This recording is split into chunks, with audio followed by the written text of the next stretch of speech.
One day, I too have the opportunity to try to kill a child with my race car.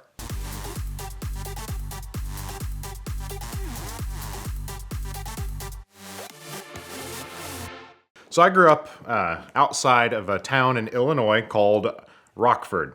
I was surrounded by cornfields and just a small little neighborhood. And starting about age 11, my friends and I would get together, and every big junk day, we'd go around the neighborhood, gather up every riding lawnmower and anything with an engine we could. We would then bring them back, make them run and work. And that's when we kind of started to fall in love with speed. We learned, obviously, on a 10-speed bicycle, you start changing the gears, you can go faster. We'd look at the back of the snapper and be like, well, those are kind of the same. So we would take them apart and kind of figure out a way to mount bicycle gears. And soon we were going up and down the streets of our neighborhood at 30 miles an hour with no brakes. This kind of set my whole life of speed and sometimes recklessness. That's when I found out to be able to race at our favorite local speedway, the Rockford Speedway, at age 14, you could, with parental consent, get a racing license. Getting a competition license was surprisingly simple for the small speedways. It was $40 or $50, a surprisingly cheap amount, and all it took was my signature and a signature of a guardian. And that's when I set about getting my first driving license, which was a NASCAR competition license. That was the easy part. We sat through a long meeting and presentation where they talked about life insurance policies. It turned out I had a $5 million health/life insurance policy that if I was in an accident at the track, they would spend up to $5 million saving me, or if I died after $2 million of care, the family would get $3 million. So that was an interesting perk to be able to offer the family at age 14. And they handed me a racing license. They didn't ask if I could drive, if I've ever driven. It was pay a little fee, make sure someone's willing to say this person can go out on the track and kill themselves, and I was ready to go racing. Then I had to get a car. Being resourceful, I kind of looked around the neighborhood, knew some shops where some people had some race cars, and sat on my bicycle, rode a couple miles down the street, found a Rich's Garage where they raced late models and talked with them some, and they helped me find my car. It's a $1,400 1977 Impala. I already had the roll cage, everything I needed to go racing. By the time I actually had gone through and prepped it, fixed all of the copious amounts of leaks from the small block Chevy, set out to the speedway, set up in the pits, and went to the driver's meeting. The way they worked in my particular race class, it was the Road Runner series. It was the budget, entry level, most of the crappy cars. And they ran an inverted points system. So it was the fourth race. I had 0 points. I was slated for the pole for kind of the novelty race. They always did one gimmick race before they did the heat races and everything else. Sometimes it would be, you do a lap, you'd had to jump out of the car, jump a fence, go to a John, take your race suit off, put the race suit on, run and jump back in the car. Just silly things. This one was Hare and the Hound. Whoever was in first place after the first completed lap could go anywhere on this track. Everyone else had to follow. The speedway was a really high-banked asphalt oval with a figure 8. And I thought, in my head at 14, I had the perfect plan how I was going to win my very first race. I was going to set out, do the first lap, and as soon as we came out of turn 2, I was going to cut into the figure 8. Once I reached turn 4, I was going to turn back around and head head-on to everyone, so they'd bunch up in the turn and just start doing laps. That was how I was going to win it. That's not how things went. There's kind of a hazing process for new drivers, especially very young people. When we start off into turn 1, the green flag is waving, put my foot down, start rolling into turn 1, and I go to start to slow down. Well, the people behind me decided, let's have some fun with the new guy. Turned out I was having to brake for 3 cars behind me as they all just kept on accelerating.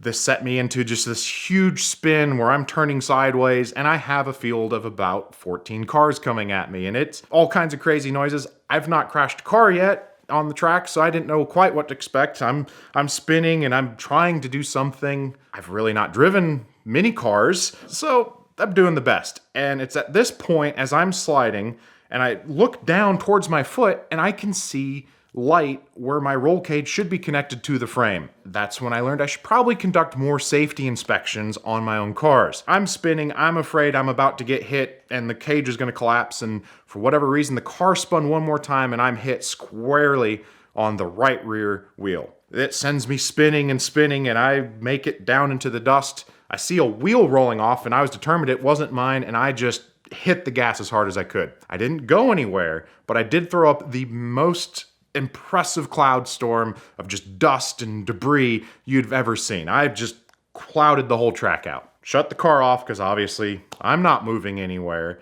And they come up and they're like, "Hey, are you all right?" And I'm like, "Yeah, I'm fine, I'm fine." And they're like, "All right, we'll get you towed into the pits." And I'm looking behind me, and I just see these little springs being thrown in by track workers, the brake drum.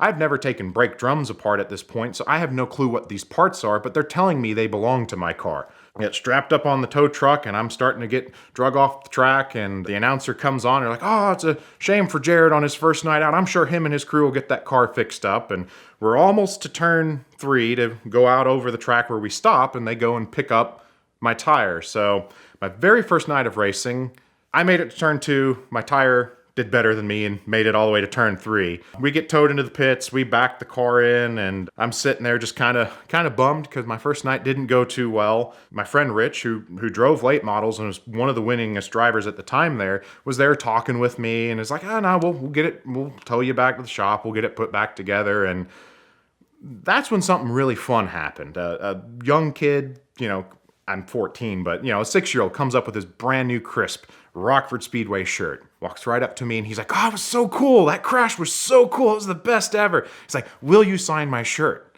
Sure. So I signed the shirt.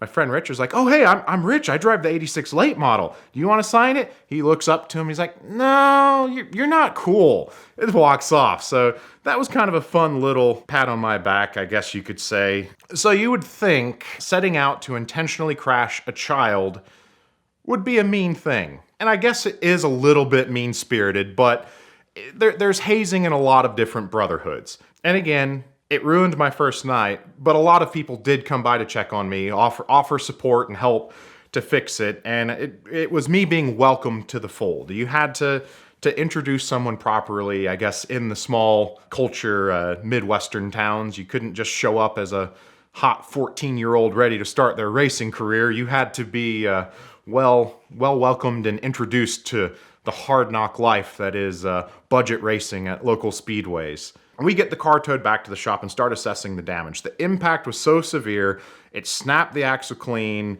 the axle shaft was broken, there's a small bend in the actual axle tube, but Rich reckoned the way the bend would actually make the car turn a little better.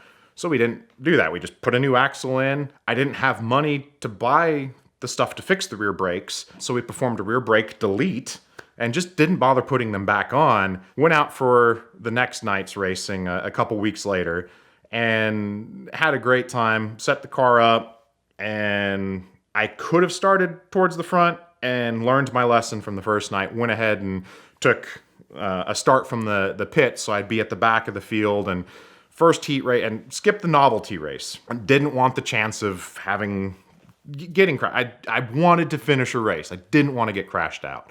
So we set up, start from the back of the field, and this was probably one of the crashiest races I even saw as a spectator growing for years at the Speedway. We're going around, there's just constant crashes, and I'm slowly, just by cars crashing, moving up the fields to eventually making it to around the top 10, making laps, just going around, and a guy had a Barracuda race car that was way too nice to actually race in the Roadrunners. Don't know why he was racing it. And I'm coming up towards him and he starts to spin out. And I start diving towards the infield because I don't want to hit this car. It's beautiful.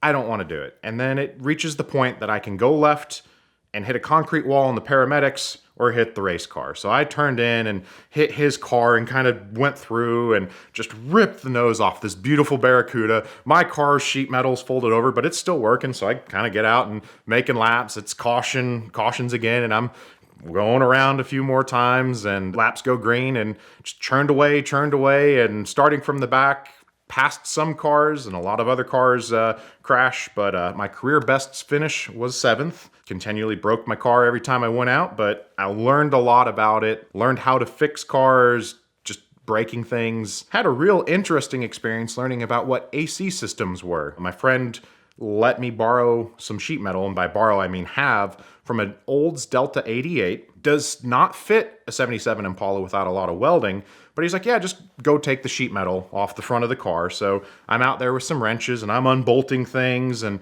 I've almost got it freed. I'm wrestling, trying to pull the whole front of this car off. And I see 2 metal lines. That's all that's left holding me in that goes to this radiator looking thing. And I grabbed some cutters and just cut through that line, at which point I let loose the pressurized refrigerant that makes up the AC system. Startled me, fell backwards, and I just hear laughter coming from the shop. And they came and explained what that was, why that happened, and I should probably ask questions before cutting things. So, having survived my hazing and being crashed by the entire field, it gave me the opportunity to look forward to that one day I too have the opportunity to try to kill a child with my race car. We'd like to thank Vincero Watches for supporting the VinWiki YouTube channel this month. Vincero makes a great selection of beautiful watches that are extremely well made, and in fact they spend 5 times more than any of their direct-to-consumer competitors on their materials. They just came out with this Apex race watch that happens to match my 430 Scuderia beautifully, and I'm sure they've got something that'll go with anything you want to wear or drive. So be sure to check them out and find your next great watch today.